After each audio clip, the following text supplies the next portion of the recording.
Hello সবাইকে। অনেক দিন ধরে না হেয়ারটা একদম রাফ হয়ে গেছে, তাই ভাবলাম আজকে একটু হেয়ার স্পা করব বাড়িতেই। আর আমি তো কেস কিং হেয়ার অয়েলটা ইউজ করি, তাই আমি ওটাই ইউজ করেছিলাম। 3 চামচ নিয়েছিলাম। আর যদি তোমাদের কাছে কোকোনাট অয়েল থাকে সেটা ইউজ করতে পারো। আর আমি এখানে বোতলের অ্যালোভেরা জেল নিয়েছিলাম, হলে খুবই ভালো হতো। আর ভিটামিন ই ক্যাপসুল নিয়েছিলাম। আর তিনটেকে ভালো করে মিক্স করে নিয়েছিলাম। আর ঠিক এইরকম দেখতে হয়েছিল টেক্সচারটা। এটা কিন্তু খুবই ধৈর্য সহকারে অ্যাপ্লাই করতে হবে হেয়ারে। তার জন্য আমি একা অ্যাপ্লাই করছিলাম বলে আয়নার সামনে দাঁড়িয়ে করছিলাম। এতে দেখে দেখে করতে কিন্তু খুবই সুবিধা হয়। আর তোমাদের যদি কেউ অ্যাপ্লাই করিয়ে দেয় তাহলে তো খুবই ভালো হবে।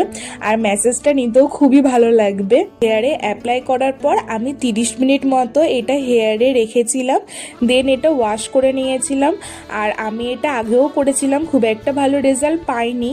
যদিও এর মধ্যে একটু বেড়ে পাকামো করেছিলাম, তাই রেজাল্টটা ভালো আসেনি। তো স্নান করার পর তো আমার চুলটা অনেকটাই সিল্কি হয়ে গেছিল। আর ড্রাই হওয়ার পর কিন্তু খুবই ভালো রেজাল্ট পেয়েছি। আমি দেখতেই পাচ্ছ আমার হাসি মুখটা দেখে, মানে যেরকম সিল্কিও হয়ে গেছে চুলটা, সেরকম ফ্রিজিনেসটাও চলে গেছে। আর আমি খুবই খুবই হ্যাপি এই জিনিসটা করে। আর আগের বারে আমি একটা ভুল প্রোডাক্ট ইউজ করে ফেলেছিলাম, তার জন্য আমার ভালো জিনিসটা আসেনি। তো বাই বাই।